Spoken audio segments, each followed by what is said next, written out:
All right, we are live. My name is Rob here from Rob's School of Music, and we are honored to have Living Color here hanging with us. Unbelievable full band. We're gonna tell stories. We're gonna laugh. We're gonna live life together. So, how you guys doing? We're good. Surviving. We're good. I'm Don't good. everybody I don't know jump about in at once. yeah. I'm fine. We're Everything's good. we're all surviving, and Yeah, just though yeah. far apart, we're always together. You don't do How that. about that? I'm being nice today. I like that. That's very positive. Very positive. Get So, ready. It won't last. Anyway, so I mean, you guys have been around the world and played so many incredible stages, and we'll kind of, go individually throughout some of the experiences. But the first question I always like to jump off with is, being that we're a music school, a lot of our students are not in age necessarily, but just in experience on the younger side of things. Towards the beginning of their journey. And a big thing we try and do is put them in groups together where we get them out back when you could do shows. We would have them perform at a local event or something like that. And a big thing they deal with is stage fright and nerves, anxiety. Do you guys have any tips to overcoming that sort of stuff? Wow. my axiom is feel the fear and do it anyway. Use that fear that you have every time I go on stage, no matter when I'm going on stage, no matter what I'm doing. I always get a bit of stage fright, but I use that to propel myself onto the stage. It's like you never know what's going to come out of it, so feel it and go for it. That's Awesome. good advice. Wow. That stage fright is a weird thing because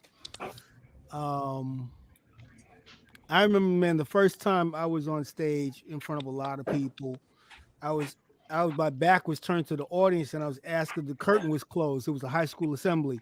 And I was so freaked out. I was yelling at the drummer, what's the first tune? And the curtains opened up behind me and I turned around and it was the whole junior class. And then I just started, I don't even know what happened, man. I just started hitting the guitar and then it was over. You know what I mean? It's like the music is going to carry you. You have to have faith in the music. Whatever else is going on, we played on a lot of big stages and you think you're over it, but you can get caught. Anybody can get caught with nervousness. But if you put the music in front of you, you're gonna be okay. You have to have trust. You have to trust that. You have to trust that and trust your mates on stage that they're gonna also hold you up too. Whatever's going on. That's pretty much it. I like that. I like that. Awesome. Well, that's, whenever I ask that question, the answers are always across the board. And I think the bottom line is whatever works for one person is we only want to build them into ourselves. So if that works for one guy, that works for another guy, we should all take that in and just find what works for us because it's so individualized. Like a big thing for us here is we try and it's not cookie cutter. Music is hard to be cookie cutter, right? So we try and teach each person in a different way. And if a different bit of information about overcoming some sort of adversity helps one person particularly, I think that's just a beautiful thing. So, I mean, you guys' talent is just absurd. I think each one of you is a master of what you do. We teach all different instruments here, and we've spoken with many guitarists along the way, not a ton of vocalists. So, Corey, do you have any tips on, what's a day in the life of a gig? Your warm-up routine, warm down, tea, lemon, honey? None of that's the only thing that works is working. So if you're going to sing, and if you're going to sing with a band, you have to be prepared. Your instrument has to be ready to go at a moment's notice. So that means that you have to be warmed up and warm enough to get to a certain point and get your body to do a certain thing. You have to be prepared for the next time you sing. So that means you have to warm down. So in terms of like things to put into your body, water is number one. Always, nothing but water. Honey and lemon are not going to do anything but put a band-aid on whatever issues that you have. But the more hydrated you are, the more your body is in a place that is loose and ready to go, the better off you are. My advice to singers in band is tell everyone to, in rehearsals, tell everyone to turn down, because you're not playing in front of a live audience. You're playing in front of yourselves. So you don't have to go to 12. You can play it at 8 and be just as fine. You wear out the singer, the gig is no good. So that's my advice. I love that. I absolutely love that. My friends make fun of me because guitar is my prime instrument, and I'm the only guitarist on the planet you're going to meet that you never have to tell to turn down. I'm always absurdly low because I always played with good singers, and I always was concerned about I don't want to make their job harder than it has to be. Want to start a band? I know some other guys that can really have a good time. Maybe. How do you tell a drummer to turn down? How do you tell a drummer to turn down? I don't know. All my drummers would throw sticks at me whenever I asked. So. All right. Now, how about gear stuff? I mean, you can see I got tons of pedals. I'm a PRS guitar artist. So Vernon and Doug, like you guys, massive pedal boards. Like, what is the thought process when you're picking a certain piece of gear to take? Signal flow? Is it trial and error? Well, you want to go first, Vernon? Yeah, man. Well, you know, Living Color. You know, the Living Color songs demand a certain palette. Like I think Doug would agree. Like our different gigs have different palettes associated with them. Right. And since there are different palettes associated with them, it's really, you know, what works for each of the tunes. You know, and I use a kind of multi-effect, but also along with pedals. I've been using the Line 6 Helix unit. As well as using stuff from Eventide and some stuff from Strymon and certain, you know, different pedal companies like Chase Bliss. And I'll swap different things in and out, you know. But the main thing is having a palette and also to have subtle differences, you know, like say the sound I have for Cult is not the same as the sound I have for Middleman or Desperate People, you know, so that over the course of a set, you know, these subtle differences, you know, also add up to the sound of the band. And, you know, we're just I know we're both curious about the frequencies and what's the next freaky thing. You know, we're always searching for the next other thing. So, but at the bottom line is make it all work for what we're doing. Cool. Yeah. And I guess to chime in on what Vernon just said, on the other side of the coin, it's preparation. It's spending time with your instrument, making sure that it's functioning properly, have good cables, good power going into your pedals. And then also, like Vernon said, you know, we both have a way of exploring. And as time has gone on in the band of Living Color, we found a way to kind of like continue to challenge ourselves with the sounds that we have, but also play the music, and it keeps things fresh and vibrant. So when it comes to pedals for me personally, and my pedal board it kind of changes over time, but sort of it's been the same. One thing that I always have on constantly is a SansAmp, and it's my SansAmp bass driver. That's the one unit that's always on. For me, other units that I use, which is, you know, right here, I'm using some Dark Glass products, which are really good, a Whammy pedal, Pigtronics products, like the new Source Audio C4 synthesizer, different things for different sounds. But the key for me is I have to play with the drummer and I have to play with with everybody else. And I'm constantly listening to what everybody's doing and trying to find a balance and the proper approach to let out certain sounds. But most importantly, it has to be musical. It still has to be a part of the music that we're playing at the time, and also speak in a way where it all balances out. It's like maybe sometimes I could hit a device where it's like I'm no longer playing in the sandbox with everybody else. It's a bit overwhelming, but if it's done if you drop bombs at the right place, it could be quite nice.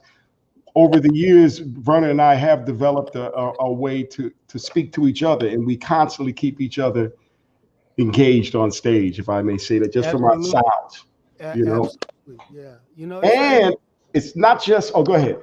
No, you mentioned signal flow, and that's a very, that's a very important component of it. You know, like the difference between you doing things in series and doing things in parallel, because you want your instrument, you want the actual naked instrument to be as clean as possible. Mm-hmm. You know what I mean? So one of the things, like, people will see like a lot of pedals, but they may be thinking that everything is going sequentially, but actually a lot of times my signal flow is in parallel, because if you do everything in series, my signal will start to degrade. Mm-hmm. And instead of doing that, I have a whole way of kind of splitting my signal and sending it to different groupings of effects, including synthesis, and sometimes I use iPad sounds and things like that. I love it. Like, I'm a huge gearhead. One of the things we do here at the school, back when we could have people in real life, is my entire pedal collection is in a case in the front of in their lobby. And I let the students take out the pedals like you would take out a library book. Hey, go home and try this thing out. Hey, go home and try this thing out. Actually, some of them have had them since COVID started, so I don't know if I'll see those again. But usually it's a reciprocal thing, because I love the idea of tweaking and modifying sounds. And having watched rig rundowns with you guys, it's just incredible the amount of stuff that's all working in unison in a really, really cool way. So that's inspiring. I just want to chime in real quick. The one thing that's very important to remember with all the kids is there's a responsibility when you have pedals, because they can stop a gig. You have to make sure things are working properly. You have to constantly test them and make sure the pedal that you choose, some pedals, when you hit them to activate them, they'll pop. And when you're at a big gig, it's problematic. So it's like, there's a responsibility as a bass player in particular, but it's very, very important to make sure that your stuff is working properly, and you have to constantly check on it. Make sure your batteries are working in your bass. If you have a pedal that has a battery, make sure that everything is fresh, all your cables, all your power, because it'll stop the gig. Sure. It'll stop sound check, and it will happen. There's nothing worse. There's nothing worse than the worst problem to have in a band context with gear is an intermittent problem. Like, the problem that just shows up and is obvious, you can fix that. But the problem that comes and goes away, seems to be fine, is the problem that's going to show up in the exact middle of the gig. So those kind of things, like, because the thing is, we live on hope and a prayer, right? So you jiggle a chord and then you feel lucky, and actually that's we have a tendency, because I think we're very how can I say, we're very like baseball players have these rituals and things, you know what I mean? Mm-hmm. We want to keep certain things the same way all the time, and if something's going down, if something's going wrong, you need to handle it as soon as it comes up, and don't tell yourself it's going to be okay. That's tremendous advice, actually, because you're right. We just want it'll be fine, don't worry. And then, yeah. But you got to recover from that as well, because once that happens, you as a player can, what I call, hit the shank. You know what I mean? It kind of like you just get taken out of the whole game, because you prepared and were at home. You were at home. You did everything right. You got all your pedals together, did everything right, and then you packed it up. You got in the plane, it got jumped around, got the sound check, and guess what? Something doesn't work. And guess what else? It's a Saturday afternoon at 6 o'clock. And guess what? You can't replace it. Yeah. So I'm up there going, hey, Vernon, man, you got that? Absolutely. But the good thing is, because I'll let him chime in next. Between the three of us, we generally have. He has a pedal board too. But if something goes down, I could go, yo, Vernon, man, you got that 9-spot power supply that I could use. Oh, yeah. We've saved each other, whether it's a whammy pedal, power, or Will's got a whammy pedal. Will, I need this or whatever. So you've always got to have a one spot ready. Yeah, I have a one spot ready. You always got to have a one spot ready. For real talk. It's true though, isn't it, Bernie? Oh yeah. Oh yeah. Oh yeah. That's awesome. Well, Will, you should ask Will. Will really is kind of like dealing in the world of electronics as well. So Well, you that was going to can't be my have next question. Yeah. So, it's so cool to watch the arc of you guys as a band. It started here, where everyone knows this amazing record. But as your sound developed over the years, there were more electronic elements and synth kind of stuff in there. And then from a drummer's perspective, like what took you there? And then what's that process like for you? Wow. Well, it's a combination of things. I mean, I'm fortunate to be in a band with Vernon and Doug because I actually can learn about the pedals from a guitar player and bass player's point of view. One of the things, I learned from both guys. One of the things that I learned from Doug was about signal paths, because I used to just think you could put any pedal on the floor and slap it together and connect it. And Doug would tell me, no, man, don't put the delay before this, before that. What led me there was basically just one of Doug's colleagues. First of all, is Keith LeBlanc, is a drummer that I really dig, who was doing things with electronics early on when a lot of drummers were not. And I had a couple of chats with Keith just about sound. I'm a bit of a sound freak. I like, all types of acoustic sounds and different timbres of drums and percussion. And the idea was really just to put myself in a guitar player or bass player or saxophone player's shoes and think about my instrument beyond just a pitch, a tone, a muted sound, or a stick and a brush. I wanted to have delays. I wanted to have distortion. At that time, it was around the mid-90s, and this amazing instrument came out called the wave drum. And I remember, I think Doug's the first one I played. I played the instrument for Jack DeJohnette, and I went out to Long Island to the Cork factory, and I saw the demo and it looked great. So I picked up 2 of them, and I came home, and I didn't read the manual, and I just plugged it in, and I said, finally, I can start to get into some of these kind of spaces Vernon and Doug are in, and in a percussive way. There's also melodies there as well, but then now I can sort of hybrid the melodic situation with the rhythmic situation and start to experiment with keys, pitches, scales, and rhythm. So it was really an experiment. And then I made this recording called Drum Wave.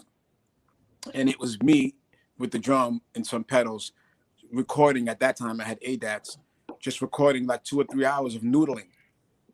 And Doug's the first person I played it for. Doug popped over one day and I said, check this out. He goes, man, you should start to really incorporate that and use it and put the record out. So I just kind of chopped up a few things and I put that record out. And then it was the beginning of me really starting to think about my instrument in a different way. And, both of those guys are scientists. So I can ask them the academic things behind sounds. Some things don't work with electronic percussion. Some guitar pedals and bass pedals don't work because of the frequency range that comes out of a drum. A djembe or a tabla is going to have a different effect on delay than a snare drum would, for example. So that was also the fun part of seeing what works where in the percussion family, what works with the pedal family. But I enjoy it. It's a lot of fun. It takes me out of the usual. I guess it's kind of like playing the drum set is driving a car, and playing with the pedals is driving a car where you could take the top down. Nice. It's like a different experience. The top down experience is more the pedal experience. So same vehicle, different experience. Tremendous analogy. Love that. Yeah, I think it's so cool, if you follow the arc, through the different records, to see these different things and watching your live videos, as I was prepping for this, I was like, holy crap, these guys are doing ridiculous stuff. What is the writing process like? Like, Doug and Will, you just jamming out something? Vernon, you coming with a riff? Corey, is it melody? Is it lyrics? Like, how do you put songs together? We've done songs all different kind of ways. We've done songs from jams. We've done songs from individual writers bringing the whole tune in. We've had collaborations between us, 2 or 3 of us to work on, so the songs have had all different kind of genesis, and they've come about all different kinds of ways. One thing I want to mention about electronics is that Living Color, we early on, we used have always used extensive use of sampling as part of the sound palette of the band from the very first record. We've used things as intros, we've used things as accents, as musical components of our songs. We haven't actually done a lot of sequencing, like using playing to sequences. We've actually done a lot, mainly played live, but used samples. And we go back to like the S900, the S1000. I mean, the early Oh Akai. yeah. You know what I mean? Oh yeah. Early Akai joints. We've done everything. Triggered samples from laptops. Um, any given night, it's an instant remix because will hit every damn thing. Here, the introduction to Love Reason's Ugly Head can show up in the middle of This Little Pig, and that would be And you got to see Corey's face when that happens. it's a constant remix. Funny Vibe can show up at any old time. So that's basically a feature of the Living Color experience we see live. Well, I gotta give Vernon mad props because first joining the band, Vernon basically gave me an assignment. In all reality, I mean, he gave me an assignment, especially the other songs you hit the samples and play, but Funny Vibe had samples throughout while the song's playing, and I was kind of going, well, how am I going to do this? And Vernon's vibe was like, you got to figure, I don't know, man, we got to. So and I play that song left-handed kind of, so I got to play the samples with the left hand and then play the other patterns a little bit more right-handed between. So I approached that song. So that is, I mean, he gave me a couple of assignments, but that was the one I have to honestly say, Funny Vibe, to play Funny Vibe left-handed lead and then still play the samples and still play the pattern was something I had to work on both at home and in the practice space. So Vernon kind of really pushing me into that area also opened up my head to using the drum cat, right? And these other kind of samples early on. And I would say sometimes it's my fault. And then sometimes in those early 80s days, the samples would misfire. I wasn't playing it at all. And you would just we turn around and you and I look at this place like, it's not me, it's not me, it's not me. So there were times when the technology wasn't great, and you could hit the snare really hard and Love Rears would go off, you know what I mean? That kind of thing. You had to deal. It was still dealing with the guitar. The thing about the guitar and bass pedals are, to me, they almost kind of come out the box really set up for you to use in a brilliant way. When you start getting drum things in there, the drum community came to the baseball game like in the 6th inning, and they were more interested in the sounds and technology. So our field, things had to catch up to the guitar, I think, because things misfired. Some samples didn't have volume control, some did. So there were all these variations. And as Roland was probably more in drum cat, Mario DeCurtis's gear, which is killer, the drum cat gear. Those were the first companies that got into individual volumes, splitting the sounds and that kind of thing. But I have to give Vernon credit. I remember early on, that was an assignment to think about how you're going to physically play the samples where they are in the song and still play the pattern. So it also, the electronic acoustic thing also that was the beginning of me thinking about now, even my academic format into playing sounds and playing patterns where the drum set wasn't just the palette anymore. The hi-hat and snare and tom wasn't it anymore, and the cymbals.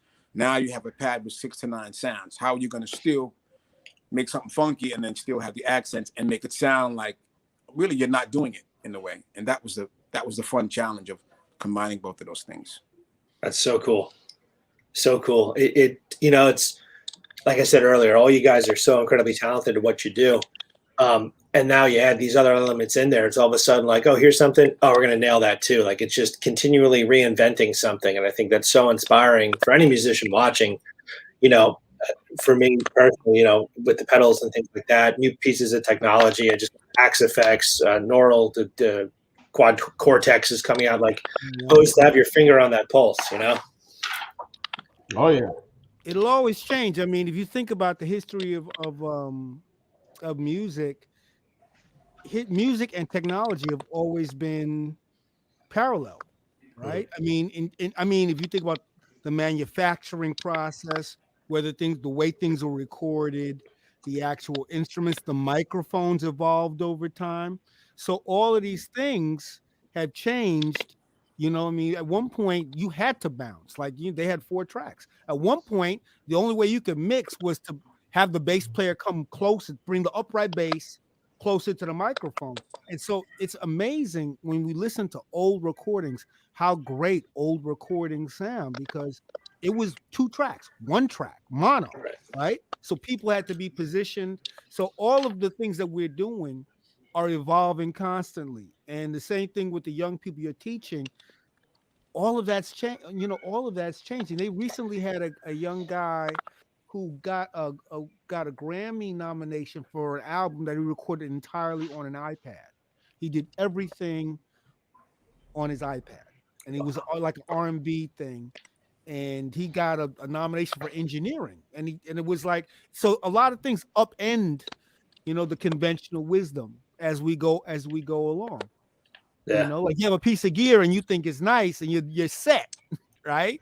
And then you hear about something that's half the price and half the size. It does twice as much So stuff. my question to you is, having a school, what's your technique in the school? I'm curious, because all of us do a little bit of teaching and techniques, and just a question to you, like, how is it working? I know it's COVID now, but are you using, like, what's the academic range? Are you using electronics? Are you also using, you know, YouTube? It's got to be interesting to be a student these days, from what Vernon is saying. So how is it working in your facility? It's been so quick to have to pivot. I think I was saying to Doug before we went live, like we were doing, you know, hundreds of lessons a week in person, and then the second death from COVID in New York State happened in our town before stuff got crazy in New York City. Wow. And like a week before that hit mainstream media, I just pulled all the lessons. I said, we're going online. I don't know what this thing is, but safety first. And it started on Zoom. And now we use some supplemental software called Musico, which allows you to sort of interact in pseudo real time. You can put the backing track. They can record their parts. You know, I got to hand it to my team of teachers. You know, every person has really gone in head first with multiple camera angles, close up of the fretboard, close up to the keyboard. Our drum teacher, you know, we're in New York State. He lives out in Utah because we just needed someone virtual. And he runs a Roland kit through an interface, so he can mix the channels individually, and you can hear every channel perfectly on the other side. And like Zoom, it gets like, you know, the bandwidth is tiny, so it garbles up. But once we brought this guy on, all the students were like, it's like we're sitting in the same room. So it's like constantly struggling to find these technical workarounds to be able to jam. Because in person, we would jam. Like we have a big, you know, jam room in the back, and we would always go back and do it. But it's finding lots of ways to, I'll send them tons of videos, all different degrees of professionally done to just on my iPhone real fast from home, you know, whatever they need. Just trying to be available as much as possible and make it feel as close to normal. I don't want to be rude, gentlemen. I gotta grab a cable because my phone battery's going down. I'm just gonna mute my camera. You can continue. I can hear you. I just it's in my jacket. I just want to go grab my cable and come right back. No worries. All right. Thanks. No worries. What's really happening is Will's on a secret mission, and we can't know about it. That's right. That was an undisclosed location. Undisclosed location. Yeah. So maybe we can go around and you guys can answer this one individually, and then just Will can go last for it. What was for each of you the first record or first concert that you attended or consumed that made you say, this is what I want to do? Oh man. See, my first concert I ever saw, I bought the ticket with my own money, and which is connected to the first album I ever bought, was Funkadelic Cosmic Slop, and I saw Funkadelic on the Cosmic Slop tour at Madison Square Garden, and that was a completely crazy experience. Wow. That was, you know, that was wild. You know, that was the whole P-Funk Funkadelic scenario. Good times. And it was a great show. And also War and Rare Earth were on that same bill. And War and Funkadelic were amazing. Yeah, it was that was something. Cool.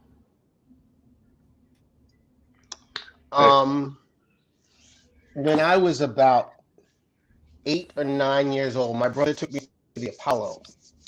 to go see James Brown. It was one of those month-long stands James Brown was doing at the Apollo. And this was like we went to the evening show because they had 2 shows a day. And so the band was really warmed up. Everybody was going crazy. Everybody was going nuts. And I'm looking around at all these people yelling and screaming, and everybody on stage is yelling and screaming. It's like, I don't know what the hell this is. It's very, very, very, very, very, very, very strange. I don't know what this is. But it did something to me. It actually, it motivated me somehow. And I don't know how it did, but it did. There was that. And my parents took me around that same time to go see Jesus Christ Superstar. And I saw Carl Anderson, who sort of looked like me. And I said, I want to do that. I want to sound like that.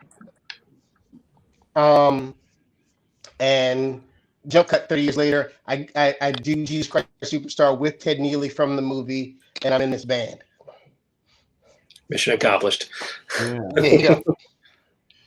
Okay, for me, I was in the Bahamas. My mother's from Nassau, and I was about maybe 12 years old, but I had a premature mustache and a big afro. So I have young uncles, and they would sneak me into these nightclubs to see these bands. And one band that they took me to this place called the Banana Boat. And the name of the band that was performing was Ezra and the Polka Dots. And club is packed. And the Bahamian musicians, because they're playing constantly all the time for tourists, they're like a live jukebox. So they're playing anywhere from, they're listening to country western to Motown, playing it really flawlessly. I'll never forget. So I go and I'm watching the band. It was like, first of all, I was just amazed that I was in a nightclub. I was in a club. That was the first thing. Because if my mother knew that my uncles had me in that club, she would have skinned them alive. So I'm sitting around looking. I'm like, man, this is kind of cool. Now the other side of the coin is this. My uncles came up with the bright idea of telling people I was Jermaine Jackson in the Jackson 5. So what took place then was like this kind of sense of, now they would take me to nightclubs and say, hey man, we have Jermaine Jackson from the Jackson 5 here.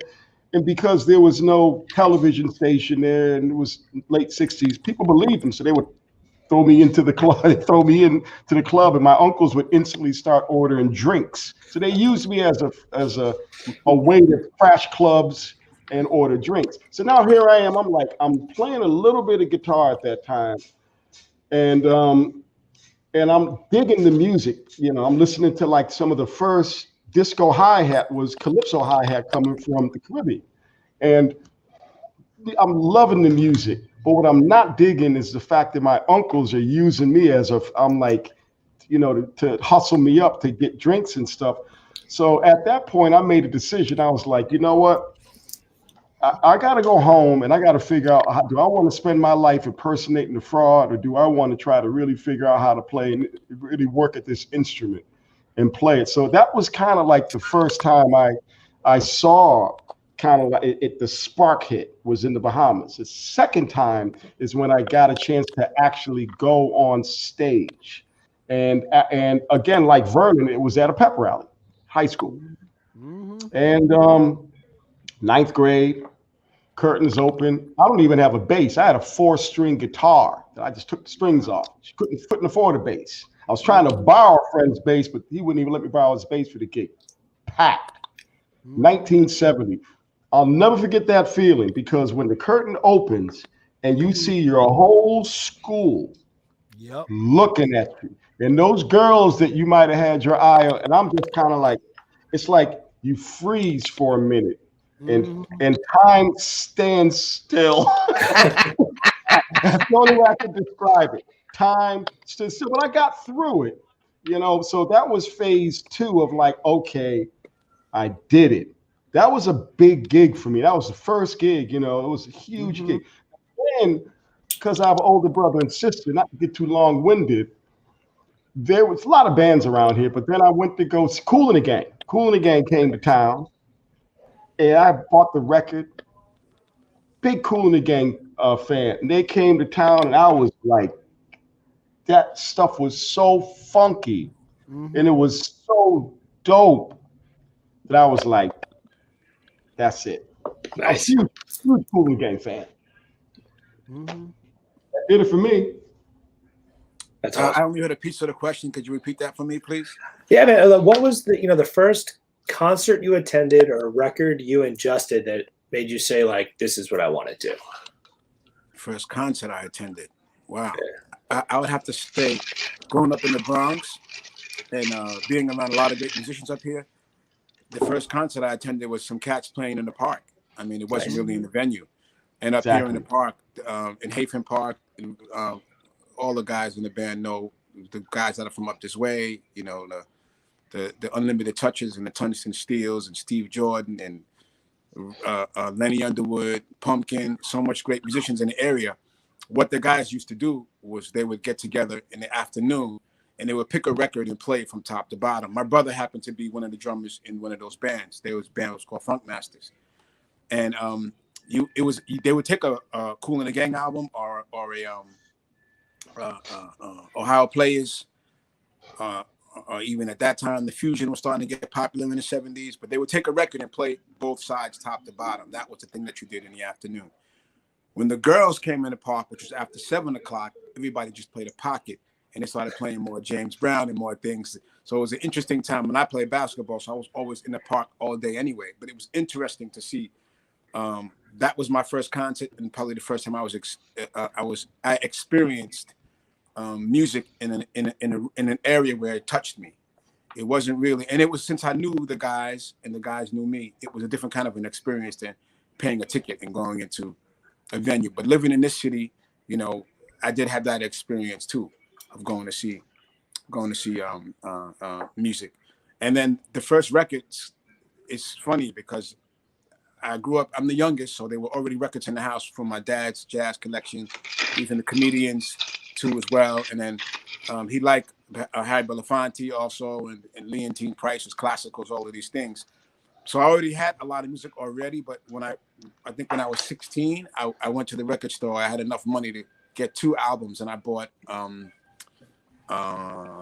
Miles Davis, Nefertiti, and Jeff Beck Wired.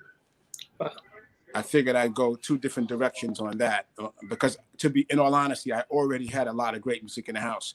So I didn't need to buy Motown or Ohio Players. I have an older brother and sister. So those were the first records. When I was 16, I was legally allowed to have a record player in my room, a stereo system, which I still have. And I went downtown to buy my first 2 recordings of my own. So those were the first 2. But live music, fortunately, seeing it in the Bronx, it was in the park every weekend. If you wanted to go see who the new guitar player was, who the new trombone player was, who the new vocalist was, somebody had somebody on stage between Friday night and Sunday night. And it was a beautiful experience to see your neighbors and people in your community sounding amazing and playing note for note with records that you had in your collection. That's awesome. Very cool. I'm going to do another gear question because I'm a gear nerd. You guys have been lucky enough to have signature instruments along the way, and even the beginning, my first Cult of Personality video, the ESP, I imagine that guitar was, Vernon, and just the graphics were just beautiful. Do you still have that guitar? I have it right here. Oh my gosh, it's right there. Wow, dude. And this guitar is actually going to be going to the Smithsonian to be installed in the African American History Museum. Nice. That's amazing. Congratulations. That's incredible. This was built by the ESP company, and I got it in 1986.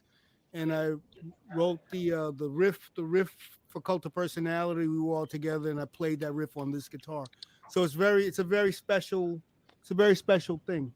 And yeah, it's cool. Wow. Literally just happened to have it here because I had to take pictures of it to send it to these people. That was like my biggest long shot of questions, and it was right there. So that was just ridiculous. When you were putting together the Vela PRS model, or Doug, your signature basses, like what is the process in which you're doing that? Is it down to the pickups, the fret wire, the wood type? Well, for me, it was, I was lucky to be working with Jeff Beck at the time, and then happened to be in the right place at the right time. That's how I came in contact with Spectre. Kramer was the company that was distributing Spectre at the time. They showed up at a Jeff Beck Jagger rehearsal to try to persuade Jeff to use one of the guitars. Jeff took a little shining to it, just had a little glance, left the room, and then Pierre DeBow part was like, well, Dougie's interested in Spectre basses, and that's how I got interested, how I got hooked up with Spectre. At that particular time, it was limited. They really had like one instrument. There wasn't many models or different styles. It was one instrument, and they would give you a loaner bass to use. So what I did at that particular time, not being experienced at knowing like, okay, use this wood, that neck, these pickups, whatever. The instrument sounded great. For me, I just wanted to have the neck thinner. And while you're at it, make the body a little bit thinner as well. And that's kind of how it played out for me. I started off playing a jazz bass, 1972 jazz. So I was used to that profile, and I just carried that over to my Spectre. And it's been working for me. It's pretty much been working for me. It's from my 1987 Spectre and my what's this one? This is the first one I got. Wow. That's it. Mm-hmm. Little thin neck profile, a little bit thinner. A lot of battle scars on the back. But it's so I did that, and then while I was at it, Stewart was just starting to get into the world of 5-string basses, and I just happened to again be at the right place at the right time. So I got this one from him, which is the 9th 5th string he ever made. Wow. And at that time they were still they only had 4 colors you could get: natural wood, black, white, and red. So this was the original color. So it faded over the years to that. That's awesome. And a good axe is a good axe. So to this day, even though I have other Spectre basses, to be honest, none of them have been able to be duplicated like my 1987 Spectres. I probably got about 10 of them upstairs. Wow. And they all have a good, none of them have what it is, how instruments are, you know what I mean? None of them seem to have cut the mustard. I have another 2 basses here from the 87 series, a black fretless that I played on Nothingness, and then I have another white, I call it the Sting bass that has 2 jazz pickups. But my 87 Spectre basses to this day are still my go-to instruments, period. My 72 Fender Jazz, a couple of instruments. That's my favorite. That's the Sugar Hill bass. I did all the Sugar Hill records. I love stuff that bass. Wow. And, Classic. Yeah. that's somewhere. Well, it's upstairs, but it says hi. Instruments are funny because they, I found that I like a particular neck shape, and the neck shape that I like is a V-shaped neck. It is basically from Fender had used many neck shapes for the Stratocaster, but there was a period from 63 to 65 where they had a V-shaped neck. Like the Clapton has the V, right? Right, and I always like the feel of it. So all of my guitars, pretty much, that I've done with companies have this particular neck profile. The ESP, the Cult of Personality ESP has it, and then when I moved to the Hamer company, they built me this guitar right here. Just haven't had it right here. This guitar right here, right, this is the guitar I played with Living Color the most. I love that guitar. Sounds Yin great. Yang, this guitar, the Yin Yang guitar. Which one? The Yin Yang? Yeah. Yin Yang cut. And this was, and the funny thing is, Joel Danzig from the Hamer Company, he heard my ESP and he said, "Man, that guitar is really cool. Do you mind if we borrowed it?" And I sent it to him, and he had it, and he actually was very interesting that someone from another company would say this, particularly an American company saying it about a Japanese guitar. He said that guitar is amazing. He said like they played it, put through a lot of different things, and he said, "Let me try to make a guitar that would match it." And then he built this guitar, and it's lighter. It also has a V-shaped neck, and this guitar has been with me for it's relict. It's beaten up. It's been thrown across stages. It's been dropped. It has some of the earliest. I had EMG pickups in that other guitar, and I stayed with EMGs on this one, and it's fabulous. You know, I've used the Yin Yang guitar on all the records since it appeared. Since I got it, I've used it on all the records, and it's been a mainstay. But of course, I also have this guitar, which is like a signature, it's a limited edition PRS signature instrument. Yeah. And the first one that I got, Savella, also V-shaped neck. The first one I got, we were on the road. We were actually opening for Aerosmith, and they sent this instrument. It was may have been in Michigan, and they sent it to the hotel. And from the time I took it out of the box, this guitar is amazing, and it's around here somewhere. So I've been very fortunate with the instruments over time. Like with each company, they've made at least one instrument that really has been amazing to me. I also had a time with Parker, and I love the Parker guitars. Unfortunately, the Parker brand kind of went sideways through mismanagement, which is a shame because it was a great brand, and hopefully it'll be resurrected at some point. The brand will be. Mm-hmm. That's awesome. Yeah, your PRS signature. You know, I've played those, and they're fantastic. All PRS stuff is, but I know what you're talking about with that V-neck, and I have the way my hands are that fits in my hand very nicely. So I totally get what you're saying there. Yep, absolutely. Yeah, I'm very proud. I'm very proud of how it turned out, and I also did the collage, the artwork on the pick guard, you know, and they kind of went with that, and so it's very cool. It's awesome.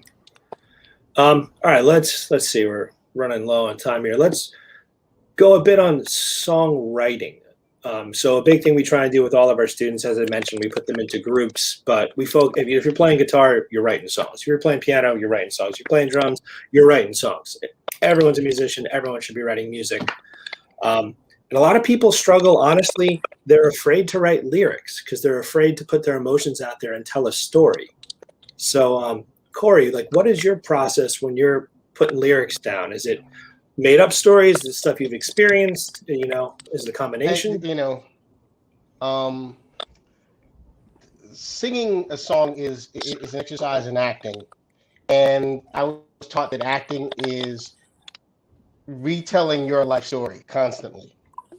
In any way, subtle way or form that you're doing, you're retelling your life story. So when I'm singing a song, I have to internalize it, personalize it, in order to interpret it for people to understand it. So the lyrics that are written or that have been written or that I have written have to have a spark of something that I can understand in it in order for me to do it, in order for me to do it successfully, to make sure that you understand what the lyrics are saying. So for songwriters and people who have a hard time writing lyrics, write about what you know. Even I don't care if it's like about how you like pancakes, whatever. As long as you say it and you say it with conviction, it can't go wrong. I like that. Do each one of you have a particular favorite song to play live? Is there something that, or does it change night to night? I have two.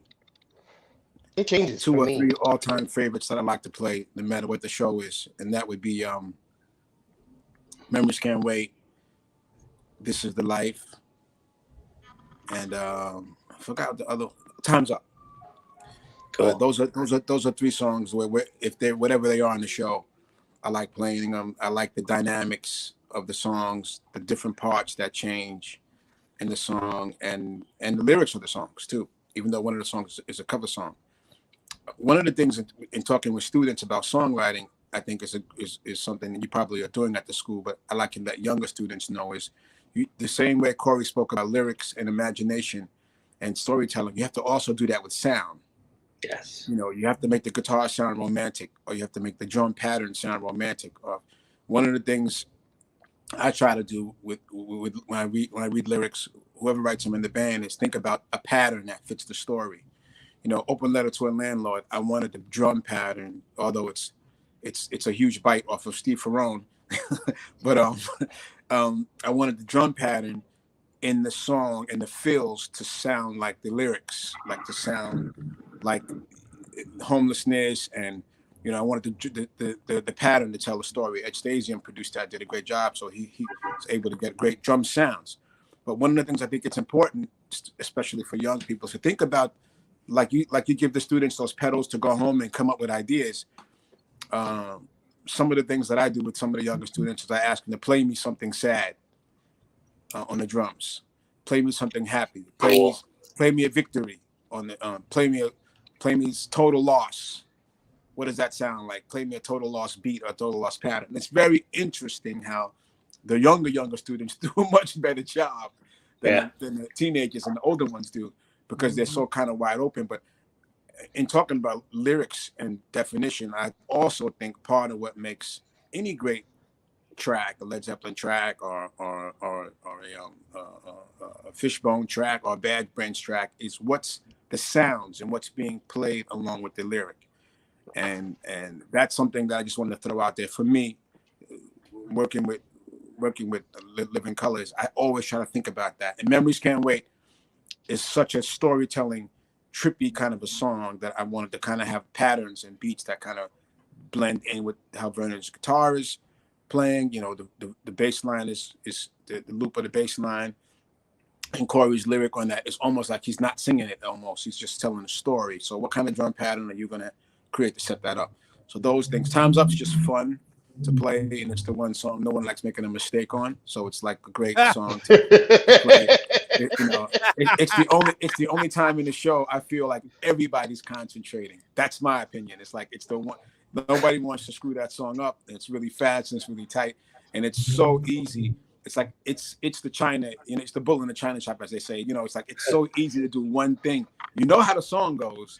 You're having fun, and you want to get cute, maybe with the song, but one wrong. That song. You do not want to get on the other side of that. That's the song. That's one wrong move, and you are dead. You are dead. You can't recover. It's like turning that corner on the Indianapolis 500, turning too far out. That car takes off. You are out of the race. That's kind of so. That's why I kind of like that song. The focus of it. And This Is a Life. Also, once again, beautiful lyrics. It's a great story.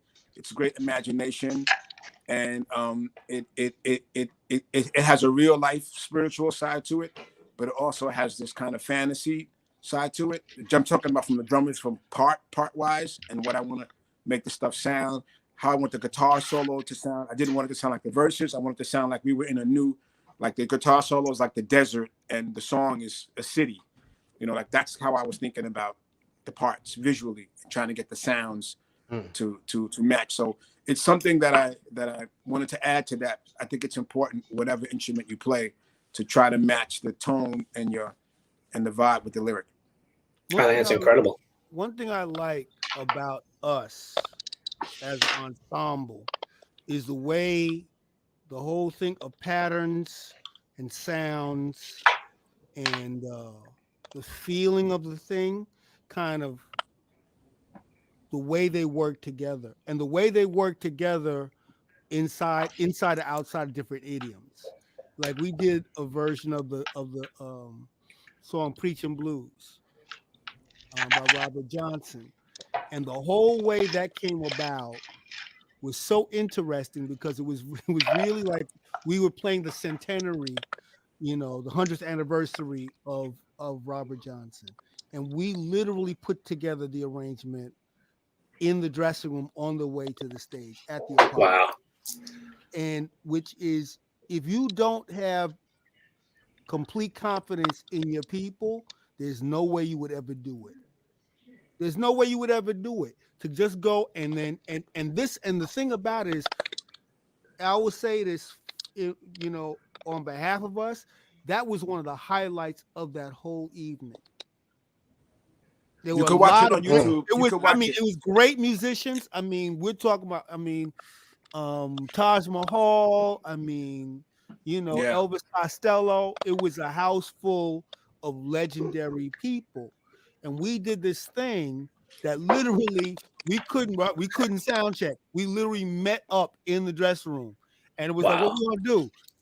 And Corey said, put those lyrics on that riff, and we're on stage. And at that point, there's nothing, as Doug likes to say, the ball is in play. There's nothing else to do but to do it, right? So in that regard, I just want to say sorry for Brennan, but go ahead. that's a compliment to how long and how well we know each other musically, and that's what our songwriting becomes at a certain point. Like, we write knowing exactly what Will, what Doug, what Vernon, what I am going to do.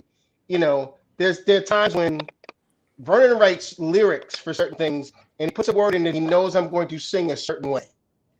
The word is and I sing and a different way every time. So we understand that sort of thing. So when we were doing this show at the Apollo Theater in Harlem, and we were all flying in from all different sorts of places, we hadn't been on the road for a minute. We understood each other. We understood what we needed. We understood how to do that. And that's how we write songs as well. That's how we create, period. Because we're recreating songs sometimes on the fly, on stage. That's how we understand each other, how we love each other, really. Some of those patterns come from a guitar cable going out, or a kick drum head breaking. It's true. Sometimes Corey grabs the mic after running out on the audience, and the cable's not connected or falls out, and then Vernon will look at me or Doug will look at me. We'll go into another pattern for 4 8 bars, and that whole thing could turn into a song later on. Right. So it's really like it's like live sports. You got to cover something. Some of those things are not planned. Some are sound check grooves. Sometimes mistakes come into being amazing. In the words of Miles Davis, amazing things. Mistake. Yeah. So the idea is, it gets down to when you have a school and you have young students. What is music at the end of the day? Is it always this kind of academic thing, or is it just sound? Is it noise? Can they just kind of frolic around with sounds to kind of get an idea? And that's also the part about Living Color that's great. It's very serious musicianship, yes, but we do leave room for all of the bananas things that goes on in all of 40s heads at times, whether it's avant-garde or it's just something that's very serious, or something that's really playful, or something that's very academic. It's all of those things kind of go into the writing, and some stuff's just sectioned out. I've done drum clinics with Doug being a guest, or me being a guest on Doug's bass clinics, and we'll play Go Away, or we'll play a song in the clinic, a Living Color song, the part that's directly on the record, and people kind of are like, wow, and they don't realize that those are serious parts. Like we just play the song as if Vernon and Corey are there on stage, and it's just bass and drums. It's actually a great exercise that we used to do on each other's clinics, and it was interesting even for me to hear it that way and to do it that way sometimes, because those parts, it's like 4 lanes in a highway, and those 2 parts take up 2 of those lanes, and I think as a listener or someone who's a Living Color fan, to hear 1 or 2 Living Color songs with just the bass and the drums, it lays out a different kind of definition also on all of those things Corey and Vernon are doing that might be taken for granted, or that people might assume it's just little pieces over the top. You really have the cake without the icing, so to speak, in a way. It's a different story. So that's also the composing thing when it comes down to parts. It's how things work out, and it's trust. When we do Go Away, I had 2 different drum patterns. It was Vernon's idea to say, in the first verse play the A beat and then play the B beat, and the second verse play the B beat then play the A beat. That was the whole thing with those patterns. And that was a great idea. I was like, that's a cool, yeah, definitely, because I was playing it the same way on both verses. And he's like, what if you did A B and then B A? And to me, it made the whole song feel different. Sure. So those are the kind of little things that small little issues that go into things sometimes that change a song. That is a composer element. That is definitely like a composer element to the piece of music. Will brings up a very good point in that, in terms of thinking about it for your students and writing, is don't get stuck. You can get stuck on the song is going to have a life of its own. Like, you're creating it, right? But the song is going to also, writers also say this about characters. Like, you write a character and you intended to kill off a character, and the character, you can't do it because the character, and you go, and I will go like, what does that even mean? But it's very, very true with songs. Songs will have a life of their own, and they'll take you on a journey that you didn't expect for it to take you on. And that's a part of it. That's a part of it as well. And we found it in terms of both the cover things we've done as well as the originals, that there's a certain, like we have been doing the song by Biggie Smalls, Who Shot You? And Who Shot You is funny because that song has a weird oscillation, because the song is also about what happened to Christopher Wallace in the end. So that's also part of the thing that we're very aware of when we're putting certain energy and certain things out into the world, that we're also going on a journey with this music and these tunes. So don't be afraid for the tune to take you, and you may want to muscle a tune and do that, but you also got to be aware that the music is going to take you to a place, and you got to let it. And for younger students too, man, tell the students they should experiment. Vernon's, don't get locked into rock only meaning one thing, or country and western only meaning one thing. Broken Hearts was a great example of that on that album that you held up. Let the students know, inject all of those things they're thinking about. They have the YouTubes and the Spotifys and the so on, and they can pull ideas out. Don't be afraid of trying something in the metal that they're playing. Yep. Or something in the acoustic song that's maybe not typical. Think about writing also in that aspect, that sometimes the square peg in the round hole actually works for that song. Yeah, that's true. Also, a lot of times it's about having fun. With us, with Living Color, we'll be at sound check. We'll be jamming on something, or Vernon will play a riff, and then I'll be like, Vernon, what was that? Play it again. You know what I mean? Or Corey will go. We coax each other on. You know what I mean? You hear a vibe going, and you're like, yeah, man, that's kind of dope. Do that again. Corey would be like, yo, here's a bass line, whatever. But the other thing is just have fun. It's about having fun. And I think also with the kids, when I'm working with kids, I'm like, everybody take your instrument off. All right, let's just have a chat. Matter of fact, guitar player, get on drums. Yep. They start laughing. Drummer, get on guitar. He might know four notes. Bass player, switch it up. Why? Because everybody's out of character at that time. And then they're kind of having fun. And then you're like, okay, now what did you think about that? You maybe get everybody on the same wavelength in a sense. But jamming is a good thing, just kind of like to get a spark going on. Then once you get a phrase, it's like putting a puzzle together. You start, and then you also have to focus on those that are really like in the band, that are really, everybody's a good songwriter, but I'll always go to Vernon. I'm like, Vernon and Will are extensive writers in a sense. So I'll be like, Vernon, what you got? Well, I got this. We might be a little timid. I'm like, break the book out. Where's the book? Vernon will be working on something. He'll do a jam, and then he'll sit up all night and he'll write something. And then Corey will go to Will, what you got? So we work together. I might come up with like a phrase or something, like a slogan or a line, and then we start to put the pieces it's like a board game at that time. So you just have fun.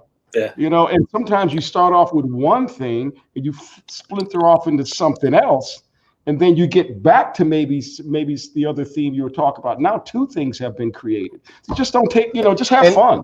And go ahead, Corey. no, I'm saying Will is one of the best lyricists I've ever met in my life. You know, you know, in terms of writing patterns, Doug makes amazing patterns.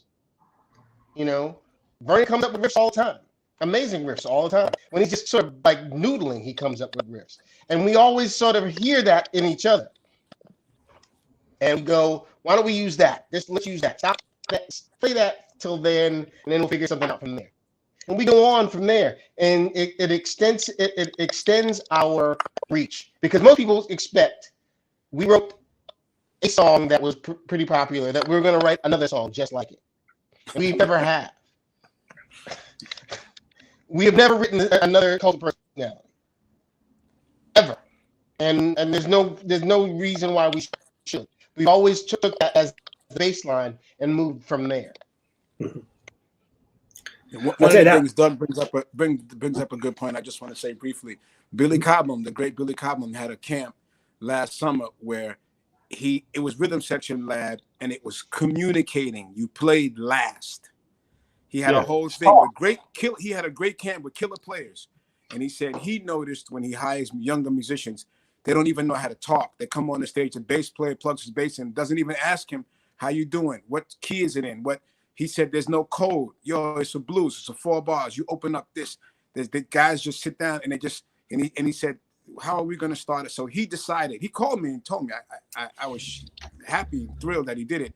But he had a camp, 4 sessions with killer rhythm section guys, with students, where you sit down, and he said, what's the etiquette for coming into a room, a recording session or a stage and making music? First of all, you don't just pick up your axe. When you're meeting people, you don't walk into a room. You say, hi, how you doing? What's going on? Can I buy you a drink? Or does all of these things? And he said, in music, it should be the same way. And he was frustrated living in Europe. He told me with younger cats or really great musicians that weren't known, they didn't have any stage etiquette. They would just walk up and just plug in. And he felt abused, he said, about sitting down and having a guy, you look at a chart and they're going to play together without even talking about, yo, man, just, right. You know, you want to try this in the samba feel? You know, you want to take 4 bars out, and let me just look at this letter A for a minute. And Billy Cobham told me that he did this. I saw a bit of it online. Maybe you can find it online. But I thought that was an interesting approach to teaching a guy like him to have a school, have a summer camp of band kind of rhythm section etiquette, writing etiquette, what you do on stage, how you work with the horn section, how to work with the guitar, the keyboards, the background vocals. He wanted to have this camp of communicating before writing, and then it makes the writing more enhanced. Yeah, I think you're so dead on with that, because a lot of these younger players, they sit and they jam with YouTube all day long, and YouTube is a tremendous tool. I'm not putting it down, but they don't have that hang, you know, like it's human, and it's a transference of energy. And that's a big thing that we try and convey here as well. So that's just so validating to hear, you know, it coming back at me. You know, one of the big reasons why I was so excited to have the whole band here is I think you guys have had such incredible longevity. And I think that comes from the ability to gel together and sort of communicate on this other dimensional level of stuff. You know, we had a period of time, handful of years back, Cult of Personality was the song for CM Punk, a wrestler. Yeah. And all these kids were like, I want to learn this riff. And I'm like, whoa. There's more. It's not just that song. Check it out. Check out Leave It Alone. Check out Behind the Sun. Keep going. There's more. And I think if people just ride that wave of your musical journey and what you guys put out there, and then watch these live performances, I think it's so, there's so much to learn from guys like you. So thank you so much for sharing some of your time with me here. That's incredible. Thank you. Thank you for having us. Thanks for having us. Yes. Well, I don't want to take too much of your time, because you gave me 8 extra minutes. So thank you for that.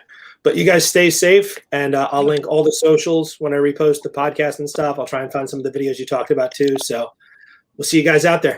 Take care. Thanks, man. All right, gentlemen. Thanks. Take care, guys. Good to see you, man. Take care, guys. Thank you. All right. Take care. Peace. Bye-bye.